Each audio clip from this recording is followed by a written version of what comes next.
Hola, muy buenas tardes a todas, todos, todes, quienes nos siguen en esta transmisión y quienes han estado participando en este seminario arte.org para explorar la organización cultural en América Latina. Mi nombre es Michelle Muñoz, coordinadora de la Cátedra de Investigación Producción Empresarial en Artes y Diseño de la Facultad, y este seminario es en colaboración con el Centro de Investigación Producción y el posgrado de nuestra facultad. El día de hoy tenemos nuestra octava y última sesión donde abordaremos y exploraremos un eje y un tema que me parece que es de interés para muchas de las comunidades artísticas y pues para las diferentes áreas pues de investigación de nuestra facultad, tanto desde el diseño como desde la producción artística. Y en esta ocasión, pues me da mucho gusto presentar y agradecerle a nuestra ponente del día de hoy, María Victoria Guzmán, quien nos acompaña desde Chile, acá en México, justo para que compartamos, exploremos dudas, preguntas, que me parece que será muy interesante abordar estas perspectivas sobre los museos en el contexto latinoamericano.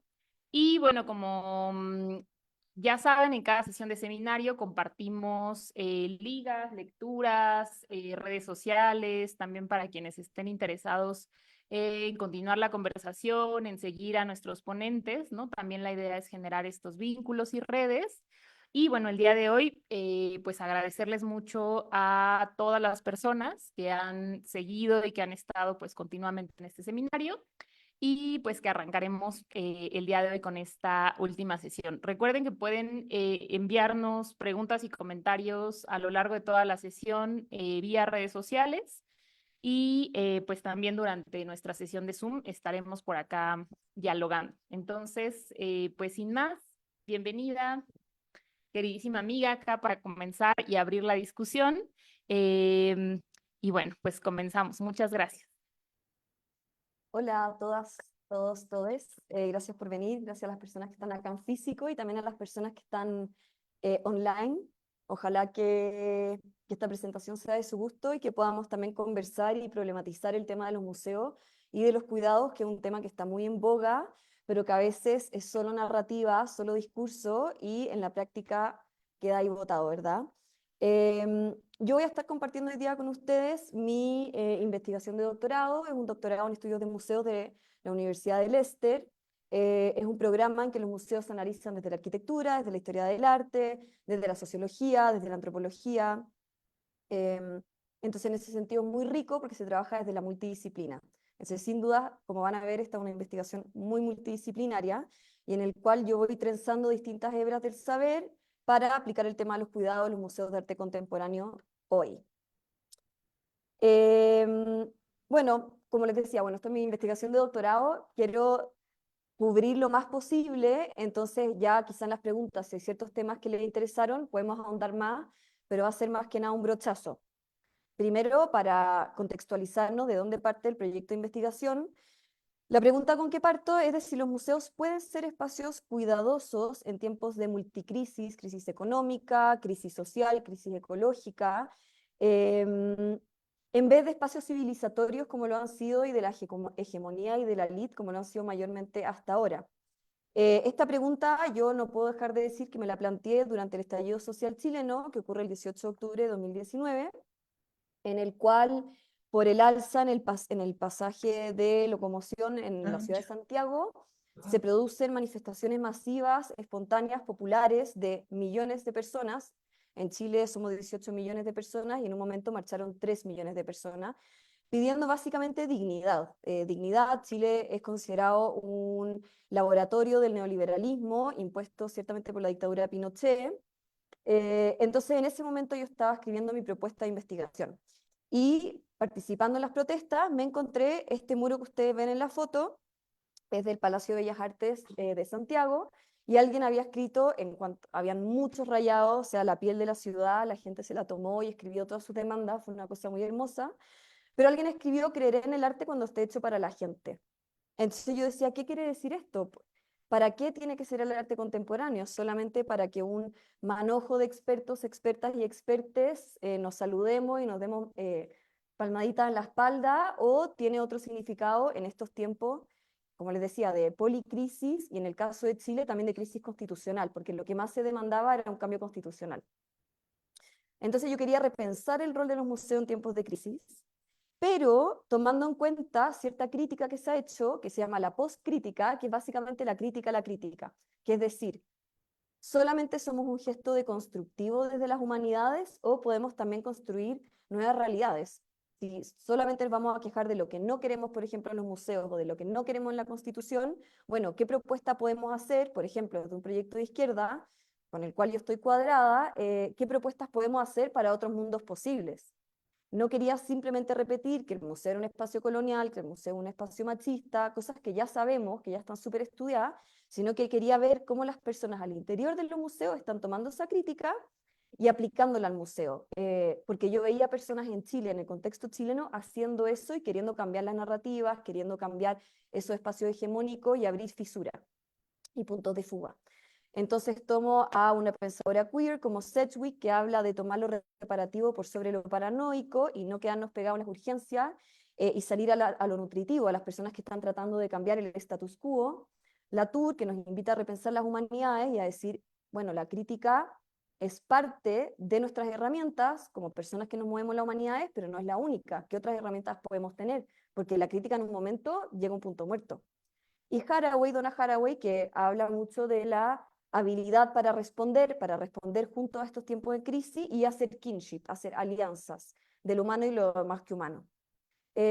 Como yo me estaba haciendo todas estas preguntas del rol de los museos de arte contemporáneo en estos tiempos de crisis, me pareció valioso, sobre todo, poner el foco en las áreas que están en contacto con las comunidades, que se les llama de distintas maneras: educación, mediación, programas públicos, vinculación con el territorio, extensión.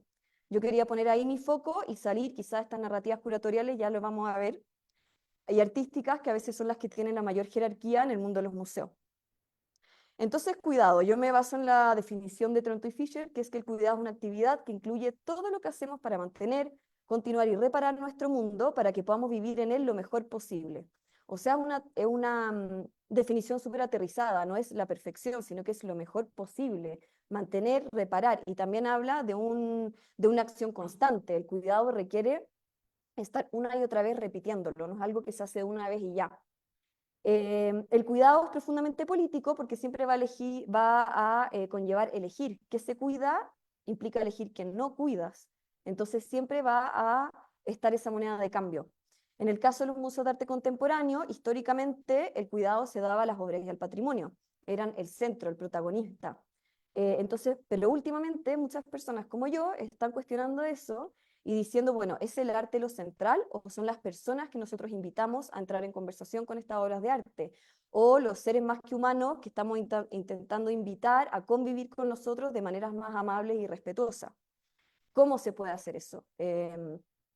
Y obviamente esto refleja tensiones mucho más amplias en el mundo del arte, que es qué es el arte, qué es arte y quién es artista. Por ejemplo, por qué alguien que hace artesanía no es considerado artista a pesar de la manufactura, y por lo tanto merece ser cuidado, merece ser archivado, fichado, puesto en un depósito.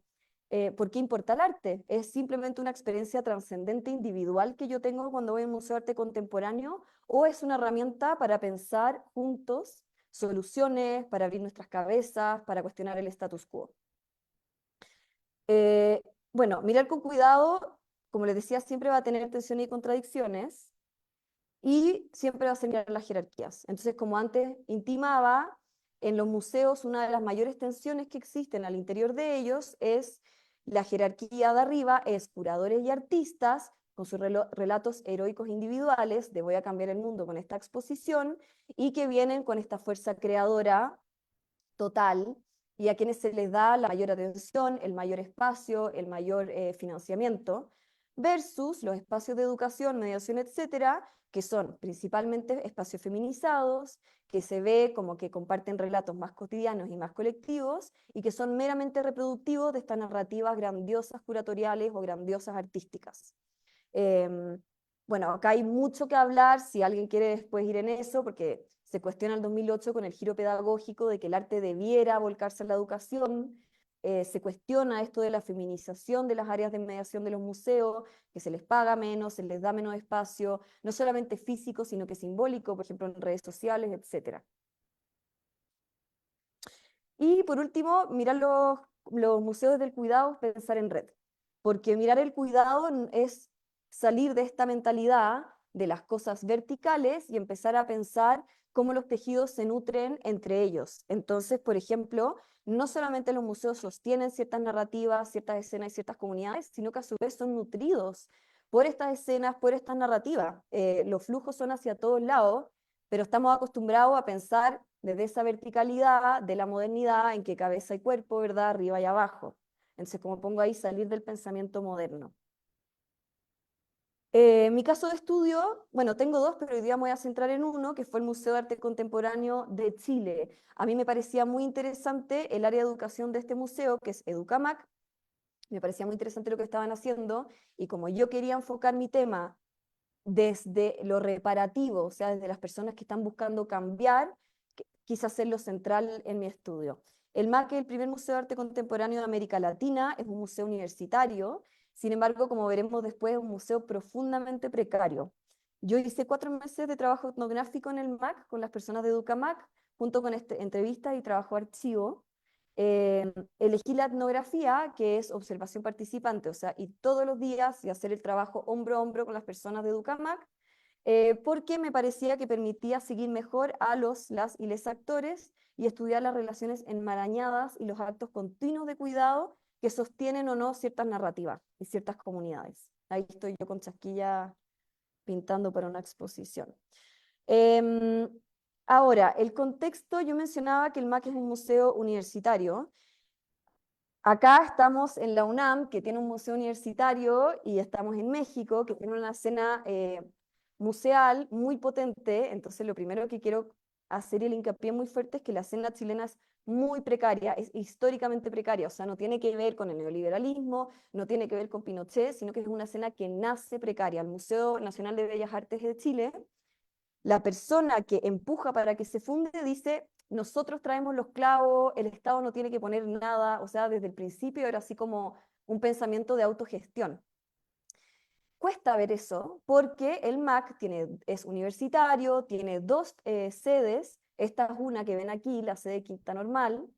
Entonces carga con esta fachada, con esta imagen de una fachada que uno lo ve afuera y dice, ah, museo universitario, estatal, público, debe tener mucho dinero, pero no. Esto es la parte de atrás de ese museo, por ejemplo, el pasto seco, las ventanas rotas, eh, cosas tiradas. Esa es como, en Chile hay una tensión muy fuerte entre la fachada y lo que uno ve, y esto de atrás, y eso obviamente produce desconfianza, porque las personas creen, ah, bueno, aquí está la elite, aquí están las personas que tienen dinero, que no lo quieren compartir, pero la realidad interna del museo es que son personas poniendo el hombro con un compromiso político muy vivo, como vamos a ver, y tratando de sacar adelante esta institución. Por eso es tan interesante también pensar desde de los cuidados, porque cómo manejo la precariedad, cómo manejo, cómo tomo decisiones cuando mi dinero es tan limitado, cuando la amenaza de que se corten los presupuestos es constante. O sea, constantemente la universidad, el Estado le dice que le va a cortar el presupuesto y la universidad le dice al museo, te vamos a cortar el presupuesto. Alguien me decía que el MAC es como el Titanic, siempre naufragando. Eh, bueno, y aquí fue muy útil las investigaciones de Carla Pinochet, que de hecho hizo su tesis aquí en la UNAM, con Néstor García Canclini, que ella habla de que los museos en América Latina son performáticos. ¿Qué quiere decir eso? Que ellos performean el concepto de museo de maneras distintas del museo metropolitano que nosotros imaginamos de Europa o Estados Unidos, y desde la precariedad y desde un contexto profundamente político, dan forma a otras maneras de ser museo. Igual que cuando uno performa el género, ella lo toma Judith Butler, y el género toma otra forma, la manera en que uno lo performa con la ropa, o con la manera en que uno habla, con el pelo, qué sé yo. Igualmente acá los museos latinoamericanos, en estos contextos precarios, colonizados e inestables, y que por lo tanto su gestión es siempre profundamente política, están como inventando y reinventando nuevas maneras de ser museo. Entonces, no solamente yo quería poner el acento en lo que falta, sino en lo que se logra. ¿Ya?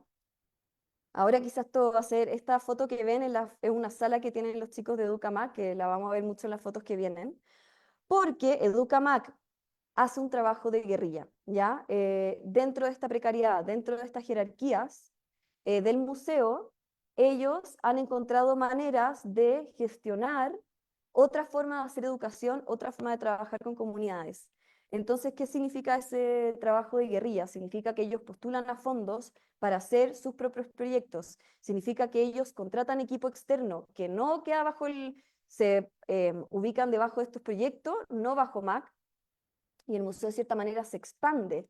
Significa que hacen exposiciones que van en contra de la lógica expocéntrica del MAC, que pasa por muchas exposiciones anuales, y todo esto, como el MAC, yo les decía, era súper precario, muchas veces implica más que pedir permiso, hacer nomás y después quizá pedir perdón, es intervenir el jardín, y es un poco eh, lo que yo le llamo el oficio de anudarse, ¿ya? Ellos están muy conscientes de la necesidad de que los museos de arte contemporáneo tengan sentido hoy en día para las comunidades, sean espacios de crear significados nuevos en estos tiempos de crisis, y yo digo que ellos se anudan.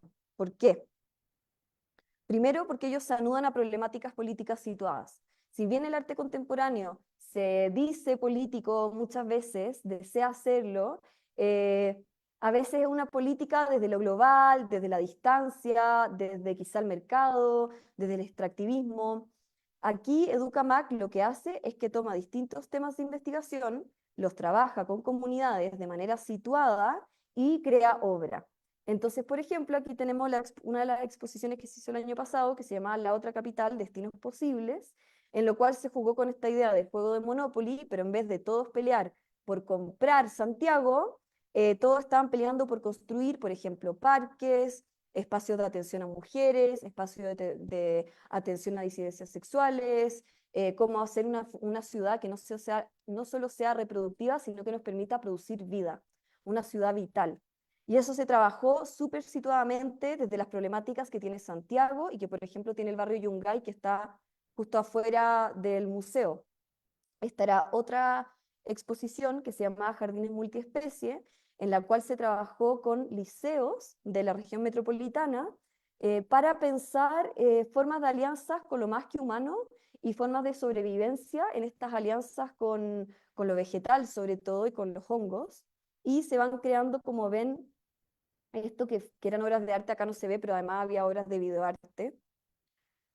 Esta exposición que se llamaba Pensar con las manos, ellos viajaron varias veces, creo que fue 8 veces, a lo que se llama en Chile zonas de sacrificio, que son zonas que han sido absolutamente devastadas por empresas y por el extractivismo, en este caso sobre todo por petroleras. Em, y ellos quisieron repensar estas zonas de sacrificio junto con las comunidades educativas de esta región, cómo nos sacamos de encima este nombre comunidad de sacrificio y repensamos lo que somos. Entonces ellos trabajaron mucho ahí les voy a mostrar una foto, pero con la teoría de la bolsa de transporte de Ursula K. Le Guin y cómo podemos entre todos crear nuevas narrativas, crear nuevas formas de supervivencia en este mundo en crisis. Entonces ellos van de a poco anudando un museo que desde fuera se puede ver muy de élite, muy lejano, muy institucional, universitario, público, gigantesco, se van anudando a estos problemas políticos muy situados, muy territoriales.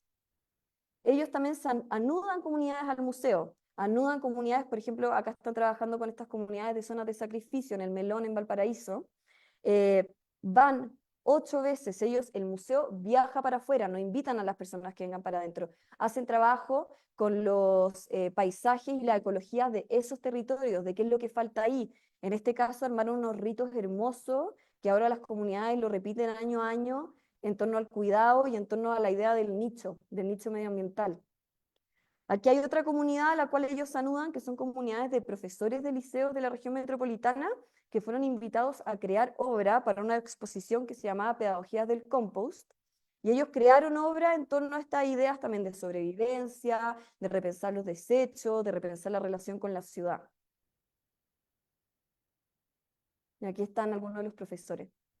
Y ellos también anudan al museo a una praxis que es distinta, sobre todo en torno al manejo del tiempo, porque trabajar con comunidades y relacionar, o sea, crear verdaderas relaciones recíprocas y de confianza, toma otro manejo del tiempo que el ritmo expocéntrico que tienen hoy en día los museos y el mercado del arte en general, en que es exposición, exposición, montar, desmontar, montar, desmontar, sacar comunicado de prensa, salir en redes sociales, adentro y afuera. Acá esto toma, imagínense, visitar 8 veces una comunidad, significa crear estos equipos de trabajo. La persona que ustedes ven ahí, ella es una persona que, como yo decía, anudarse a comunidades, que trabaja con Educamac en estos proyectos, pero ellos no se consideran parte del museo, no están contratados por MAC, se contratan por estos fondos a los cuales Educamac está constantemente postulando. Entonces, van creando estas comunidades con mucho tiempo. Yo siempre doy el ejemplo del trato que ellos tienen con pasantes. Los pasantes que llegan al museo, ellos les dan una introducción, les presentan a todas las personas del museo sus cargos, les entregan mucha confianza y esa confianza luego es retribuida, por ejemplo, en el caso de los pasantes.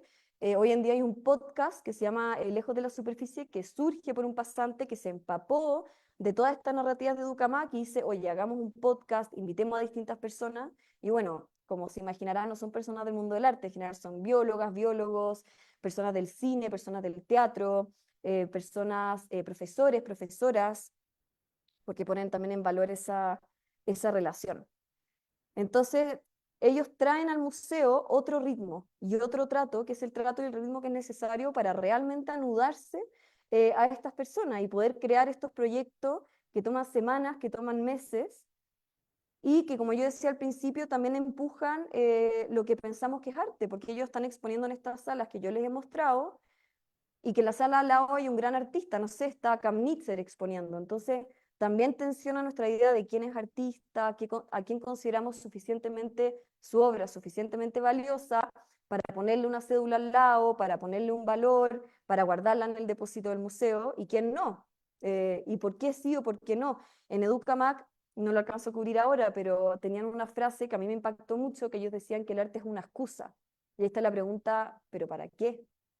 ¿De qué? Y claro, son todas estas cosas, una excusa para traer la política al museo, una excusa para traer las comunidades al museo y el museo a las comunidades, porque le decía, el cuidado también es pensar en esos flujos.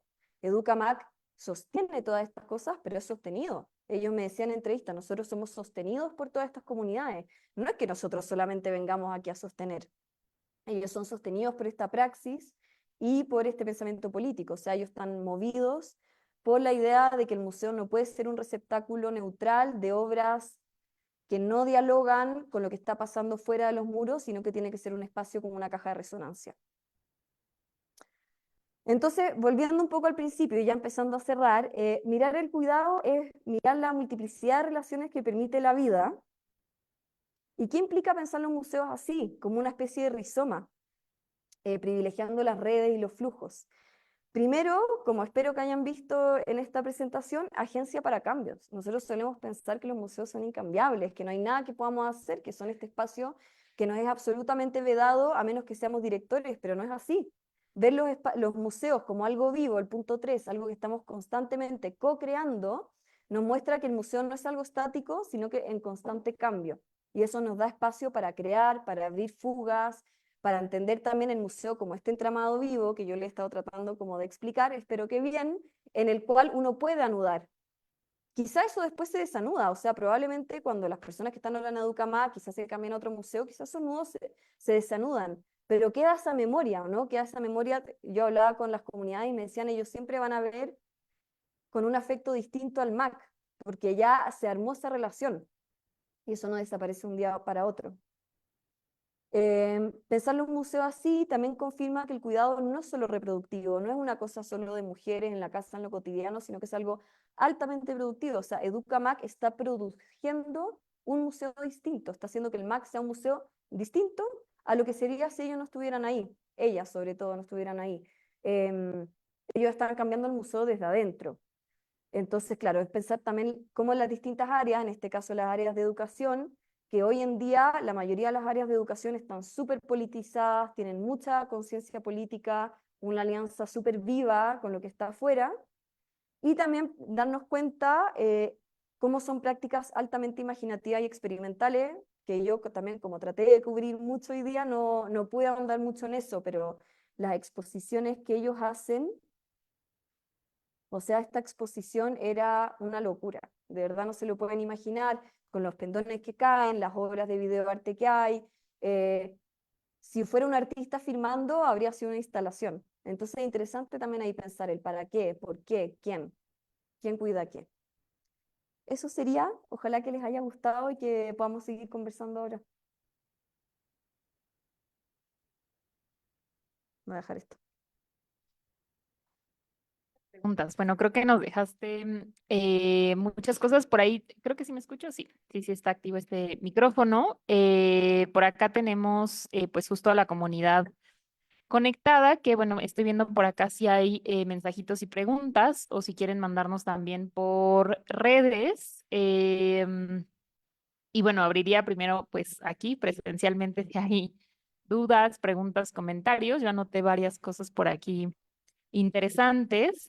Y bueno, primero que nada, justo agradecerte por esta transparencia en la metodología, que además, pues estando justo en el Centro de Investigación Producción, me parece muy pertinente. Hay veces que los alumnos, alumnas, me parece tienen confusión respecto a conceptos metodológicos Mm. y respecto a transparentar cómo investigamos, ¿no? En general, o sea, cómo todas y todos tenemos estos procesos desde nuestros campos y eso me pareció pues también como muy, muy claro. Em, preguntas, comentarios, si no, yo me voy a arrancar. A ver, por acá una pregunta.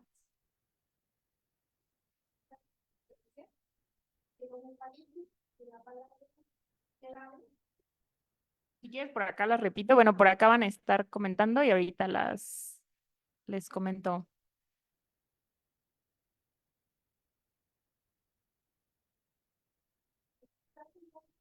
De creatividad comunal o están creando comunidad y al mismo tiempo están permitiendo que la comunidad se exprese a través de ese museo.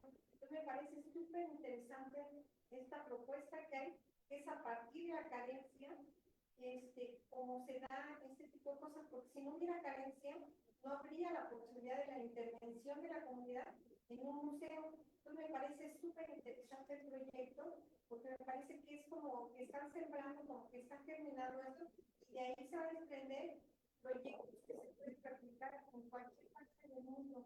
Entonces, esa es mi pregunta. Sí, Esto es como que comienzo de algo diferente de creatividad en los museos. yo hablo mucho de que esto es micropolítica.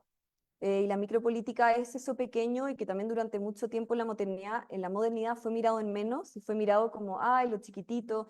De hecho, uno de los proyectos en que están trabajando ellas y ellos, porque tenemos mucha resonancia y quedamos como muy, muy cercanos, Educa más conmigo después de la investigación, se llama Lo Pequeño es Hermoso. Entonces, cómo estas eh, anudamientos que no solamente son políticos, sino que son súper afectivos y estéticos también, eh, van generando resonancias micropolíticas que son súper difíciles de medir desde la academia. O sea, yo no tengo cómo hacerle seguimiento a esos alumnos y alumnas que están, por ejemplo, en el melón, pero por otro lado no me queda ninguna duda de que quedó una semilla muy plantada ahí. Pero lo que yo encuentro que es más lindo de Educamac es que de verdad, cuando ellas van a los territorios, ellos no van, por ejemplo, tienen ciertas propuestas, pero siempre se encuentran varias veces, por ejemplo, con los profesores y profesoras, que son los que más conocen a las personas y al territorio, para ver la mejor manera de bajarlo. Hay un proceso de escucha con las comunidades y también que no lo alcanza a nombrar, pero de los eh, como cosas, ¿cómo se dice? Findings, cosas que yo hallé con mi investigación, es que uno muchas veces piensa que la comunidad es algo estático, uno piensa que la comunidad es algo que está ahí, que es homogéneo, tipo el barrio, la tercera edad, pero lo que yo me di cuenta es que estas comunidades se co-crean en el acto en que ellos llegan, se crea una comunidad, que son las personas que están interesadas, que no existía anteriormente. Entonces eso es súper interesante porque también saca esa verticalidad del museo que va a la comunidad, así como hacer una especie de intervención solidaria, cuando en realidad es totalmente horizontal. Y la comunidad ciertamente co-crea, Educamac, todo lo que aprende de esas comunidades y todo lo que ellos se llevan.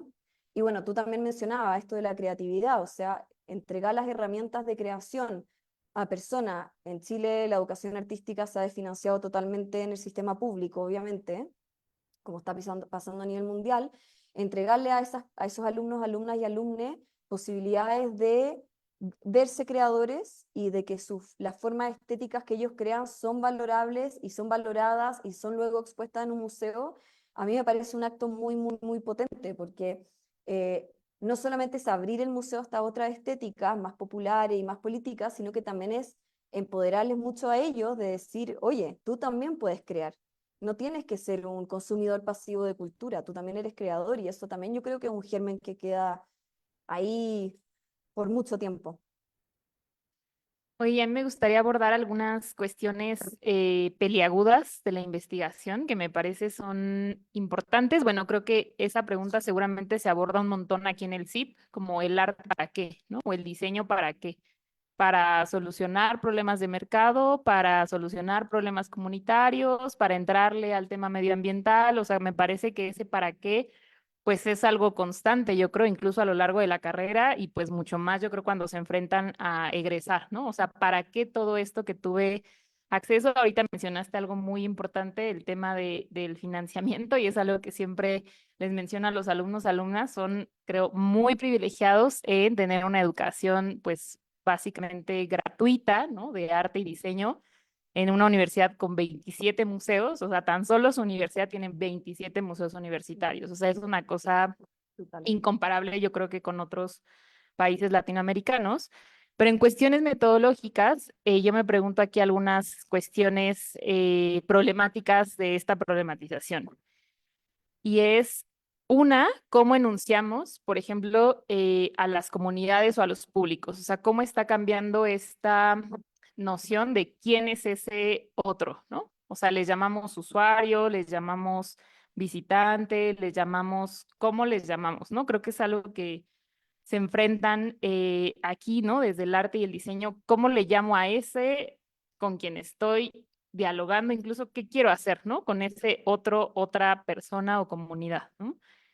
Y me pregunto también las cuestiones como éticas de estas prácticas, ¿no? O sea, hay muchos procesos y investigaciones y muchas iniciativas en carpetas que he revisado aquí de alumnos, ¿no? Que están en diplomado, que están haciendo posiblemente investigaciones de tesis, procesos de producción, y que son estas cuestiones éticas de cómo entonces enuncias a este otra comunidad y qué cuestiones hay que cuidar, es decir, hay muchas problemáticas en términos de utilizar esas imágenes, esos procesos, esos resultados que practicaste con comunidad y luego los presentas como tu obra artística, ¿no? O sea, ¿qué pasa ahí entonces con esa cuestión con las personas? O sea, al final pues son otros seres humanos o posiblemente incluso también seres vivos no humanos, y ahí hay muchas cosas que creo que son problemáticas y creo que hay muchas preguntas de ese tipo, yo creo, en la investigación que se hace desde acá, desde la facultad. Ya de lo primero, ¿puedo pararme a dibujar con tiza? ¿Hay tiza? Bueno, es que empezar que el tema de las definiciones, yo no me meto mucho, igual que yo no defino la mediación o no defino la educación, porque quizá veo más la práctica y no me interesa como, em, no sé si conceptualizarla, pero cerrarla en un cuadrado y decir esto sí y esto no, porque algo que quizá no se llame educación si es educativo, o alguien que quizá no cree que está haciendo mediación si está haciendo mediación, entonces prefiero ver como la práctica situada, en este caso Educamac. Em, y bueno, ellos tienen distintas maneras de referirse a los públicos, pero algo que a mí me pareció muy interesante, es que esto a mí me cuesta mucho explicarlo verbalmente, pero si pensamos el museo como un entramado más o menos denso, entonces, por ejemplo, está la colección, obras de arte. Esto es una persona que actualmente está trabajando en el museo. O sea, si de verdad nos tomamos en serio esta idea del museo vivo, y por ejemplo pensemos que esto es Educamac, con su sala y con sus prácticas y con sus políticas. Cuando Educamac hace una mediación, esa persona se está reuniendo, o sea, está por un momento formando parte del museo. Porque yo lo que vi es que esta cosa de ver los públicos como algo tan externo, cuando uno está metido en la práctica del día a día, resulta que quizá los públicos no son tan externos, porque quizá son estas comunidades que están exponiendo. ¿Son públicos? ¿Son artistas? ¿Son consumidores? ¿Creadores? Una curadora del museo que participa de una mediación, ¿es público o es curadora? ¿O es alguien del equipo? Alguien que trabajó muchos años en el MAC, que estuvo muchos años anudado aquí y que también pasa. Entonces, o estas mismas personas que yo nombraba que trabajan con EducaMAC, dentro de estos distintos proyectos que ellos postulan a financiamiento estatal para hacerlos, ellos terminan así que yo dijera ya, esto es EducaMAC. Ellos están aquí. Yo los entrevistaba y les decía, ¿se sienten museo? No. ¿Se sienten EducaMAC? Sí. Entonces es súper interesante. ¿Dónde termina el museo? ¿Dónde empieza? ¿Ellos son parte o no son parte? ¿Se sienten? Se arma una cosa intermedia. Entonces el tema como de los públicos también quizá verlos tan como la alteridad o la otredad de una manera así como tan radical. Para mí los conceptos con los que estoy trabajando en mi práctica como que tratan de salir mucho de esos binarismos como ese afuera y adentro tan radical, porque en la práctica cuando uno está metido te das cuenta de que chuta, no hay una afuera y una adentro tan, y porque claro, están los públicos que nunca van, eso es otro tipo, y son públicos, y después está la pregunta, ¿debiera todo el mundo ir al museo? Quizá hay personas que quieren tienen otras formas culturales, la música, el cine, el teatro, el libro. Entonces a veces la pregunta por los públicos, que está muy en boga hoy en día, porque está ese interés, pero yo creo que lo primero es siempre pensarla en plural, públicos, visitantes, porque distintas prácticas van a apuntar, las prácticas que yo les conté hoy día son mayoría prácticas con colegios, porque como EducaMAC no tiene suficiente dinero, por ejemplo, para hacer intervención en el barrio, porque eso es una pega gigante y ellos consideran que no es llegar a ir al barrio y no sé, revertir flyer y listo, check, trabajo del museo en el barrio, no, o sea, requiere ir y estar y crear esos lazos y crear esa confianza y saberse los cumpleaños de las personas y ir a sus eventos, o sea, requiere mucho tiempo, mucho equipo, mucho eso, que el museo también sostenga esa iniciativa. Como ellos no tienen el dinero y los recursos para hacer eso, en el fondo crean estas alianzas con liceos y colegios y con comunidades educacionales. Ellos también, otros proyectos, por ejemplo, han trabajado mucho con las disidencias sexuales, tienen un proyecto que se llama Cuerpos Visibles e Invisibles. Entonces yo creo que también hay una cosa de los cuidados y de la precariedad, que es como no querer hacerlo todo, también creo que esa es una cosa muy moderna de querer como todo al tiro y el museo nunca va a poder, ni un museo va a poder nunca hacerlo todo al tiro, pero creo que sí, que lo que se haga, hacerlo con ese cuidado, y bueno, ahí pasamos a la siguiente pregunta, que es, yo creo que ahí lo central de por qué este tema ético acá no se aparece tan fuerte es porque EducaMAC no son artistas, no se presentan como artistas y las obras que se exhiben aparecen las personas que las crearon. Las niñeces y las juventudes o los profesores, las profesoras, aparecen ellos. EducaMAC dice como que nosotros hacemos la curaduría educativa, pero ellos nunca van a una bienal con estas obras, nunca se apropian de eso, simplemente como que prestan el espacio. Y se prestan un poco como contraparte de conversación. Ahora, claro, yo creo que el tema de la metodología en artistas queriendo trabajar con arte y educación es un tema muy peliagudo. Yo sí creo que hay que darle tiempo a la metodología. Yo sé que es súper aburrido. A mí la primera vez que me hablaron de metodología me quería matar, y justamente fue contigo en nuestra maestría. Pero después uno se va dando cuenta que la metodología va a determinar el conocimiento que tú crees. O sea, por ejemplo, conocer una comunidad con un dron por arriba va a crear un cierto tipo de conocimiento. Conocer una comunidad caminando y conversando con las personas va a ser otro tipo de conocimiento. Y no es que uno esté bien y el otro mal. Son dos tipos. A mí me gusta mucho la etnografía porque encontraba que entrar yo también en esas relaciones de reciprocidad con EducaMAC, con las comunidades, en el fondo también me exigía eso, y la etnografía también te exige unos procesos de reflexión y de autoexaminación muy fuertes. O sea, es una de las experiencias más fuertes que he vivido yo, les diría, aunque no lo crean, porque yo todos los días volvía de vuelta a mi hogar a pensar, no solamente a escribir todo lo que yo había visto ese día, sino que también a reflexionar cómo mi clase determinaba qué estaba viendo y qué no estaba viendo, cómo mi género mi identidad sexual determinaba lo que estaba viendo y lo que no estaba viendo, cómo mi presentación personal, la ropa con la que iba, la manera en que hablaba, y ahí se dan también creo que cosas súper interesantes. Por ejemplo, yo me di cuenta que tenía una especie como de white saviorism, de que yo quería como salvar al MAC, quería que fuera un museo perfecto y me costaba mucho la precariedad, me costaba mucho cuando veía cosas que no estaban súper bien hechas. Pero claro, cuando uno toma, por ejemplo, lo que habla Carla Pinochet, de que hay que pensar en el Museo Latinoamericano no como una mala copia del Museo Metropolitano en Europa, sino que como otra cosa, con otra base, con otro horizonte político, no ves la carencia como carencia, sino que lo ves como parte de un proyecto que también es museo y que es valorable en sí, no como una mala copia o como algo que está simplemente atrasado. Entonces, bueno, yo la etnografía realmente me cambió la vida real, pero creo que también implicó mucha lectura, o sea, creo que son herramientas que están ahí. Yo tengo amigas artistas que podrías invitar, quizás, ahí te voy a dar el nombre, que ellas trabajan con arte y etnografía, em, pero implica una inmersión en la comunidad y una inmersión en uno mismo muy profunda y que hay que tomársela en serio. O sea, no es algo como, ya voy a ir a ver a las personas y anotar, o sea, una cosa buena onda. Es realmente también ver el conocimiento que yo estoy creando, cómo puede estar cruzado por mis puntos ciegos o por mis vivencias, y no verlo necesariamente como algo malo, porque todos tenemos los puntos ciegos, pero lo importante es verlos, es tratar de más o menos decir, ya.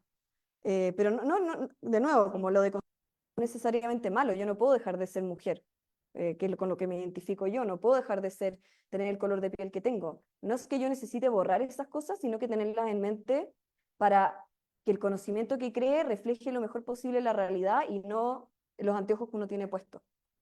Sí. Por acá nos mandan dos preguntas. Bueno, por acá Carlos Arturo menciona, ¿qué opinan de los nuevos espacios expositivos y centros educativos que ya no buscan llamarse museos, sino alojarse de este concepto para buscar otras formas de acercarse al público? Y por acá Marisol nos comparte, buenas tardes, yo como estudiante de artes visuales de la FAD, siempre me ha llamado la atención que en el MUAC, en el Museo Universitario de Arte Contemporáneo, eh, no hay un vínculo o un espacio destinado a los estudiantes de la Facultad de Artes. Me gustaría saber cómo es la relación del MAC con los estudiantes de su universidad.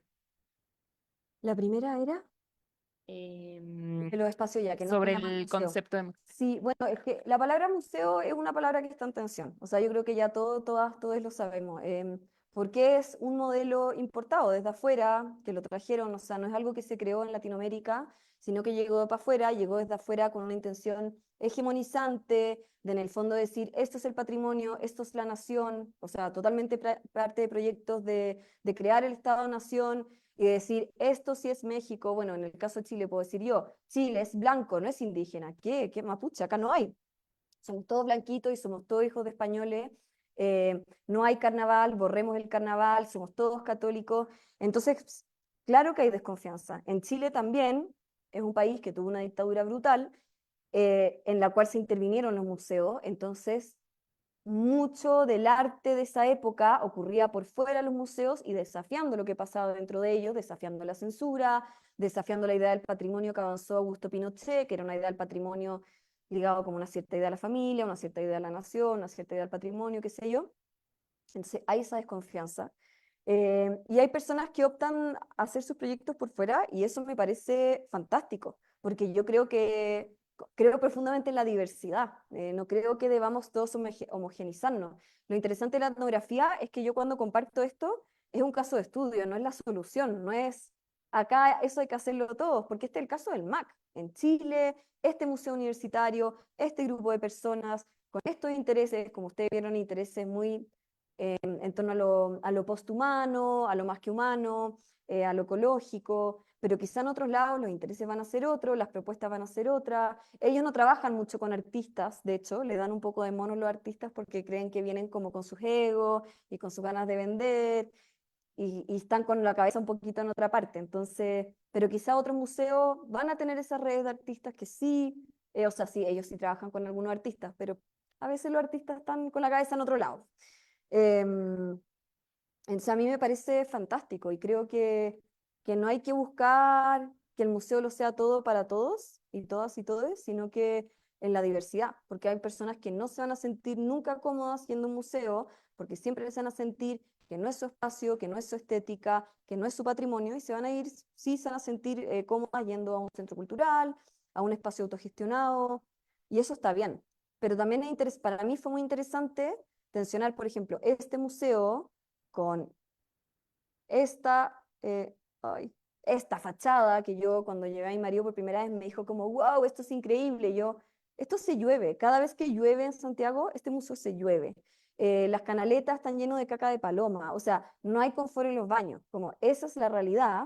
Y el MAC, de hecho, nace como un espacio como súper autogestionado. Nace desde artistas en el momento de mayor empuje por la extensión universitaria, o sea, de sacar la universidad de la LIT y llevarla a los territorios y llevarla al cotidiano a las personas, ahí nace el MAC y nace de artistas que empezaron a donar obra. No había plata, o sea, es loco como esa tensión en Latinoamérica entre lo institucional y la autogestión están más cerca de lo que a veces uno cree, pero me parece bacán. Y sobre el MAC y la relación con los estudiantes, eh, es buena. Los estudiantes exponen, no, exponen los estudiantes de magíster de artes visuales, exponen una vez al año y es como una gran exposición, es bien bonita, uno puede ver un poco lo que está pasando. Y en general el MAC es un museo joven, porque como es precario, no tiene la capacidad de traer como a los superartistas, o sea, internacionales, re poco, y los grandes chilenos, chilenas, también poquito. Entonces también es un museo como muy, donde expone gente joven, sobre todo Quinta Normal, que este espacio es visto como un espacio más de laboratorio. Entonces una amiga, la vea, me decía, uno va al MAC a ver lo que está pasando, como a ver como las papitas, cómo se están quemando. Porque Chile también es una escena pequeña, o sea, Chile es un país pequeño, Santiago más pequeño, la escena de artes visuales es más pequeña, entonces como que es más fácil quizá que sea eso que acá, pero sí, yo creo que es lindo me parece que sería increíble que el MOAC buscara esas redes, porque también pensando sostener y ser sostenido, un museo de arte contemporáneo debiera encontrar maneras de sostener a esas comunidades de futuros artistas y de buscar maneras de, yo creo que el futuro es colaborativo y diverso, o sea, de buscar esas maneras y que uno a veces como que no lo hace porque no hay plata, pero a mí lo que Educa Mac más me enseñó, y antes me quedé sin decirlo, pero para mí lo más difícil de esto es como cómo no romantizar la precarización. Como yo no quiero romantizar la precarización, pero sí hablar desde la realidad, como qué es lo que pasa en el territorio chileno hoy en día. Y lo que más vi es que no tengas dinero garantizado, por ejemplo, en este caso desde el MAC, no impide que lleves a cabo todos estos proyectos que yo les estoy contando. De hecho, ellos han intervenido el jardín del museo como casi sin pedir permiso, tenían un triciclo como con bichito y cosas y lo pusieron ahí como en el hall de entrada y quedó ahí y cualquier persona podría haber dicho esto es una obra de arte. Bueno, y ahí de nuevo, como esa idea de por qué, si algún artista lo hubiera puesto ahí sería, pero ellos hacen mucho, se aprovechan un poquito de la precariedad y de que todo el mundo está así como a mil, haciendo mil roles, y como que pasan un poquito piola y se han ganado la confianza del museo porque los proyectos son muy potentes, entonces como que el museo igual los ha abrazado harto.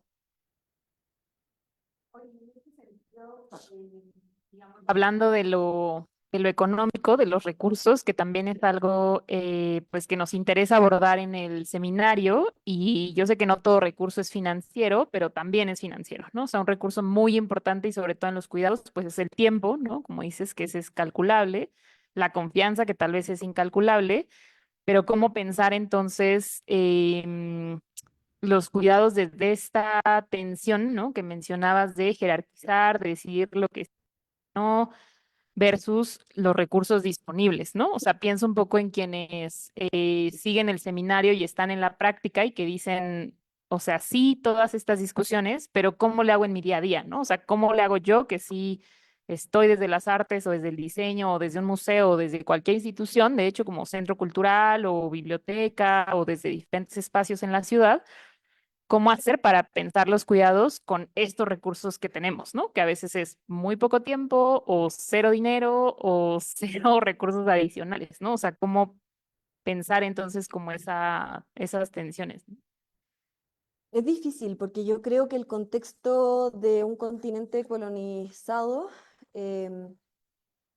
nos hace ser como un continente que fue muy descuidado y que por lo tanto sigue. O sea, yo lo que vi en el MAC era una cadena de descuidos, porque Educamac decía, bueno, el museo no nos cuida. El museo decía, bueno, es que la universidad, la facultad de artes no nos cuida, porque la facultad de arte obvio que tiene puros hoyos de presupuesto, y el MAC es como la última preocupación. La facultad obviamente dice, la Universidad de Chile no nos cuida, porque obviamente la facultad de arte no produce ni un peso, no es como la facultad de economía, y la Universidad de Chile dice, el Estado no me, como que está una cadena. Entonces era súper interesante cuando yo estaba, y lo sigo también pensando, ¿no? El tema de la precariedad, porque hay una persona trabajando hoy en día en el MAC que es venezolana, entonces decía, bueno, y el MAC, la precariedad, y me decía, ¿qué precariedad? O sea, Venezuela es precario, esto es un palacio. Después hablaba con mis profesoras en Inglaterra y me decían, el MAC precario. Sí, es que acá el Tate también está muy precarizado. Entonces uno se empieza a dar cuenta, claro, ¿qué es la precariedad finalmente? ¿De qué estamos hablando cuando estamos hablando de precariedad? Son los cuidados solamente dinero.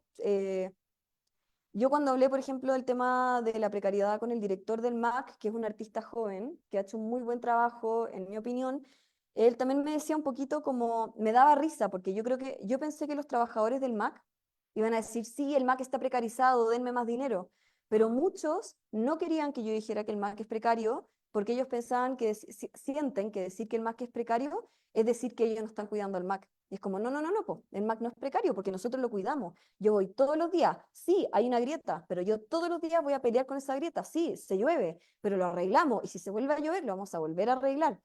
Entonces, también pensar la precariedad como algo que se va administrando de cierta manera, pensando que el tema de los cuidados es, o sea, cuando uno cuida a un bebé es todos los días, no es algo que se va a solucionar simplemente subiendo el presupuesto. Si uno ve en el Tate que se siente precario y que tiene unos presupuestos absurdos pensando para nosotros, sino que es más bien yo creo que esa praxis que yo vi en Educamac y en realidad en el MAC en general, que tenía que ver con alentar, creo que tiene que ver con romper esas ideas de la eficiencia, tiene que ver con romper con la idea de productividad, con abrazar otros tiempos, con abrazar otros resultados, con abrazar el proceso, que son cosas que cuestan, porque en el fondo todo nos exige resultados. Si estamos haciendo una tesis o estudiando arte y diseño, nos van a pedir resultados.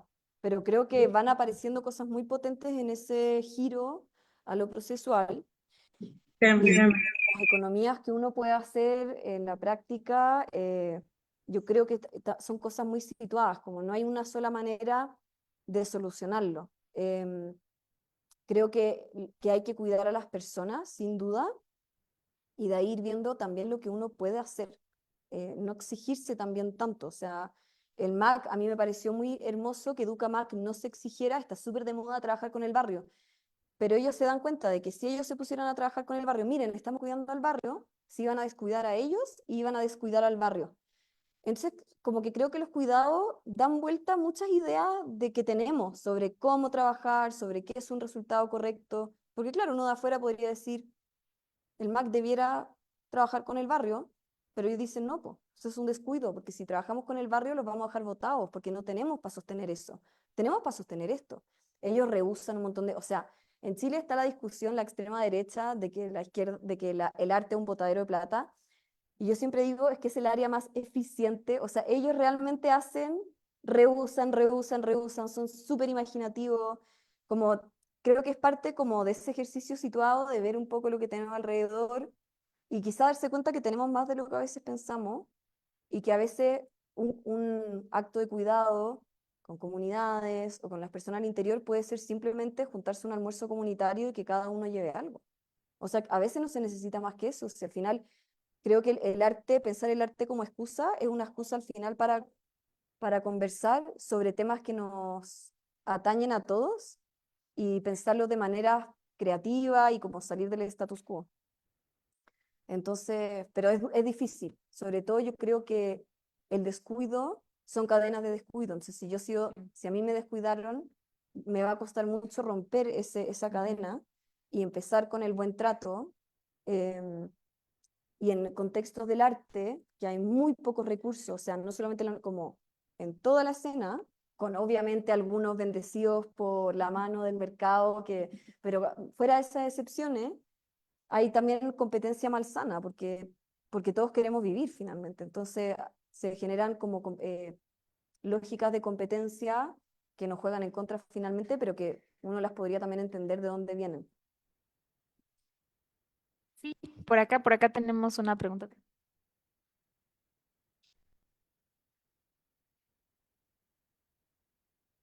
Pues primero muchas gracias porque me pareció que fue una conversación tremendamente detonadora. Yo me quedo pensando como en muchas prácticas, posibilidades, conceptos y justo pienso que ya se ha hablado mucho de la dimensión colonial y patriarcal del museo, pero creo que nos presentaste una mirada como totalmente renovadora de cómo a lo mejor crear una práctica de desobediencia y de desorden absoluto desde dentro del museo. Y eso me parece profundamente valioso, ¿no? Me parece que también ha habido como estos procesos de reflexión de cómo decolonizamos el museo, pero perpetuando prácticas hegemónicas en muchas ocasiones, ¿no? Y a mí me llama mucho la atención como en este caso, el quitarse como de protagonistas y entonces ceder esos espacios a quienes están produciendo bajo otras lógicas, me parece que es muy valioso y que ahí puede radicar como pues un enorme valor del proyecto. Y a mí me llama mucho la atención y sí me estoy como cuestionando cómo son sus procesos de ideación de estas prácticas. Un poco se reúnen, conversan, no sé, si pudieras como compartirnos un poquito de ello. Muchas gracias. Gracias. Déjale sumo porque yo también tenía esa, Déjame quiero responder y sumar, después me decís. sí, proceso y cómo se los evalúan. O sea, como que yo tenía esa duda, como yo De la como evaluación. equipo, cómo presento esta idea, o sea, cómo genero este proceso entre las personas que nos mostraste en la foto y luego cómo a tu jefe le dices, esto hice, porque pues es muy complicado, o sea, le presentan las fotos de quienes estaban en el taller, o sea, como que también me dio mucho esa cosa de los procesos, sobre todo para quienes justo también han seguido el seminario y están en la praxis y dicen, bueno, pero ¿qué herramientas? Entonces ya en la práctica os escribo mi reporte, ¿cómo le hacen? O sea, sí nos llama mucho la atención. Yo siempre digo que mi tesis no es un estudio como de temas de género feminista de manera directa, pero digo que el humus, como el compost de mi investigación, es el feminismo. Y en ese sentido, por ejemplo, los procesos de decolonizar el museo son procesos, como igual que probablemente, o sea, es como súper duro decirlo, pero nunca vamos a despatriarcalizar nuestra sociedad. Son procesos que están todo el rato teniendo que ser repetidos y recreados. Creo que lo mismo con el museo, o sea, que también esa cosa moderna de querer como un, dos, tres, varita mágica, porque es duro pensar que es algo que hay que repetir y repetir y repetir.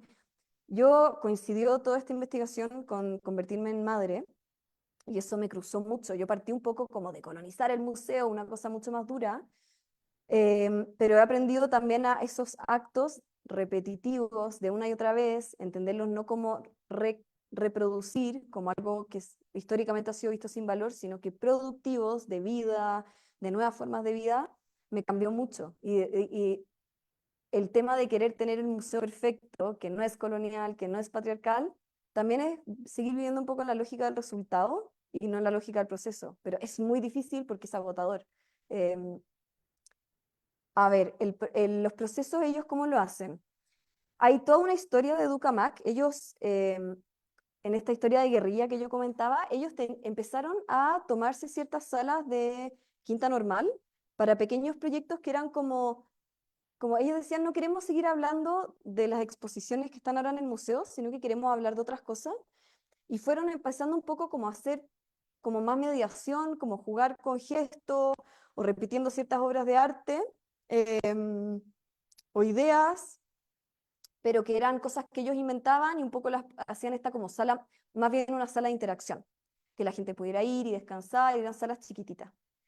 Y este proceso de empezar a ya, porque no tenían dinero para hacer otra cosa, se dan cuenta que hay fondos del gobierno, que son fondos, los FAE, fondos de educación, de arte y educación, de educación artística, que ellos podían postular y empiezan a postular ya que con esta sala de interacción, primero se salen un poco de esta conexión tan directa con la curaduría, sino que empiezan a hablar, no sé, de física cuántica, como realmente de otras cosas que no tenían que ver, porque además ellos eran los últimos en la cadena del museo de comunicación. Entonces, ellos eran los últimos en saber cambios en los artistas que iban a estar, como el MAC es muy precario, a veces hasta el día que inaugura, hay cambios como, este artista no alcanzó a montar, bueno, esta sala no existe.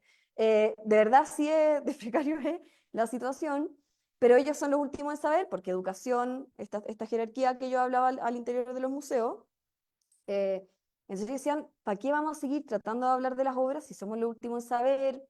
Hablemos de lo que queremos.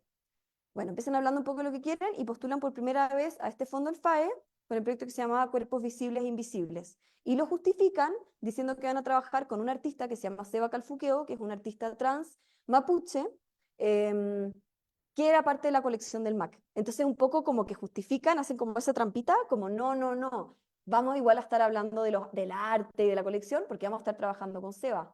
Pero la Seba en el fondo lo que hicieron es que empezaron con esta dinámica de ir a colegios y co-crear juntos con distintos talleres. Ese taller, por ejemplo, ellos, los alumnos performaron como distintos personajes, hicieron unas estaciones de drag para niños, niñas y niñas, como cosas súper lindas, y se exhibió, pero esto todavía era un poco como el resultado de la investigación. Y ya después de eso viene, no es jardines multiespecies, es cuerpos, uy, lo tengo por ahí, pero viene otro que era parecido a jardines especulativos, en que ya empiezan como a profundizar en esta metodología que se fue inventando en el camino, de ellos poner un tema, por ejemplo, antes era hablar de cuerpos visibles e invisibles, qué cuerpos están en palestra, qué cuerpos visibilizamos y qué cuerpos queremos borrar. Después quisieron hablar de lo más que humano, de los desechos. Entonces ahí ya y entra a este equipo que es medio inestable de personas que entran para estos proyectos, una realizadora audiovisual y empiezan a crear estas obras de videoarte con alumnos de estas distintas comunidades educativas.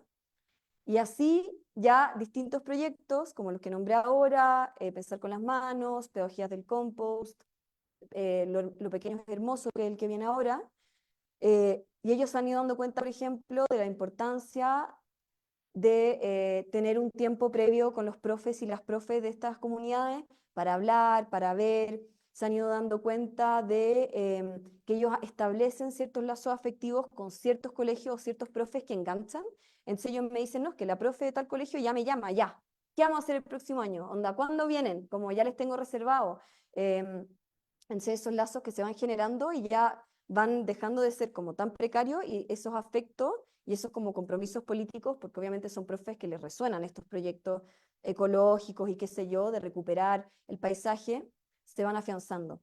Eh, así se van dando los proyectos. Ellos igual llegan con sus propuestas, que tienen que ver mucho, la Caterina Ábalos, que es la coordinadora de Educamac, me dice, yo igual soy súper he puesto los temas que me han gustado a mí. Y creo que también eso tiene una cosa muy bonita como del placer, en un tiempo en que nos falta más placer, em, y de que finalmente son grandes temas, pero se bajan de la mano con estas distintas comunidades siempre. O sea, no es que ellos lleguen, se van trabajando y van inventando en base a estos diálogos. O sea, de verdad, 8 visitas, yo veía cómo ellos se subían a un bus, a las 6, en Chile no nos despertamos tan temprano como acá, pero a las 7 de la mañana en el bus, quizás eso para ustedes en Chile es durísimo, para partir 2 horas a estas comunidades y después volver, y el museo como, pero ¿por qué están haciendo esto en vez de estar acá haciendo visitas guiadas para... pero bueno, ese tema de la guerrilla, como ellos ahí han encontrado manera de justificarlo, y la verdad es que estos proyectos, que son súper raros, como a medio camino entre arte, mediación, educación, como que no, yo creo que no caben también en ninguna de esas cajas. Em, el museo ya les ha aprendido a dar más espacio, o sea, yo cuando fui a inauguración el año pasado, presentaban a todos los curadores, menos a Catherine, que era como la curadora pedagógica, y ya este año sí la presentan y hablan, pero era muy raro porque en los pendones del museo salía listada como una de las exposiciones, esta exposición, pero el día de la inauguración eran los demás curadores y los demás artistas y, no está, y estaban los profes, los alumnos, las alumnas ahí, y no lo nombraban, pero ahora ya sí. Ellos también tienen su propio Instagram, o sea, tienen como una cierta como independencia bien notable pero se sienten institucionales, o sea, ellos sienten que es importante trabajar como de la mano. Y respecto a la evaluación,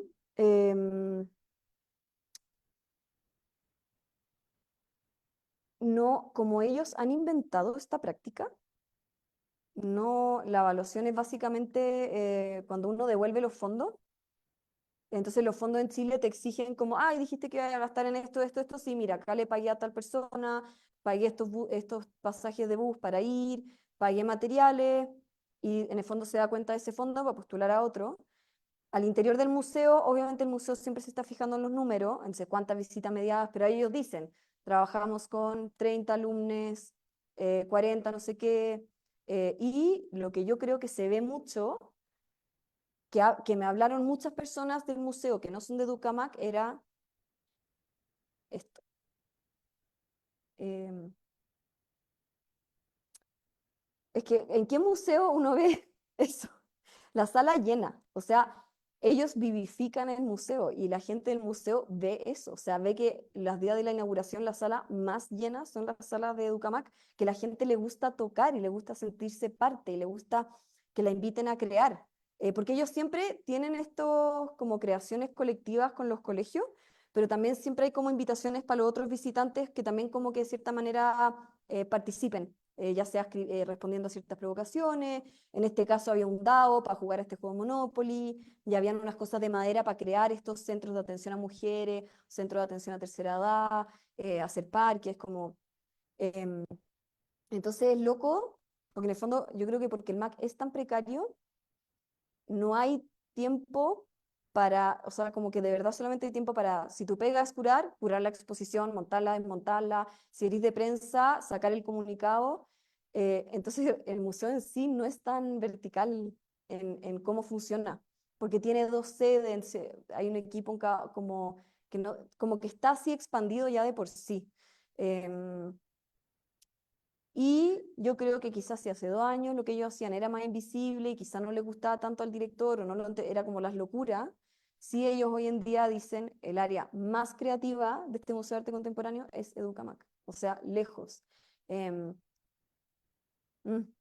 Y si quieren de repente cambiar los productos, por ejemplo, quieren algo más editorial, ahí quizá también entro yo, para mí es súper importante cómo yo devuelvo a Educamac todo este trabajo, que obviamente como trabajé de pasante también me tocó ir a, bueno, todo lo que hace una pasante en un museo, que es como también el último en la cadena alimenticia, pero, pero claro, ¿cómo yo devuelvo esto al MAC? Porque a mí yo me enamoré del proyecto y me hizo repensar mucho las instituciones, o sea, lo que es trabajar dentro de una institución, lo que se puede y lo que no se puede, y dejar de ver tan rígido o de que no tenemos agencia para hacer cosas y sí verla y sí destacarla, porque a veces en este gesto crítico, como que borramos lo bueno que está pasando. Y yo veía en Chile curadoras en el Museo Nacional de Bellas Artes tratando de meter retratos feministas, haciendo exposiciones con artistas de grupos indígenas brutales de buena, o sea, no esa cosa como, identitaria, ¿no? O sea, demasiado buena. Entonces decía, ¿cómo realzamos eso, de nuevo, sin decir como, ay, el museo es perfecto, es bacán? No, son procesos, pero evidenciarlos creo que también invita a repensar nuestros distintos roles en las distintas instituciones de las que formamos parte.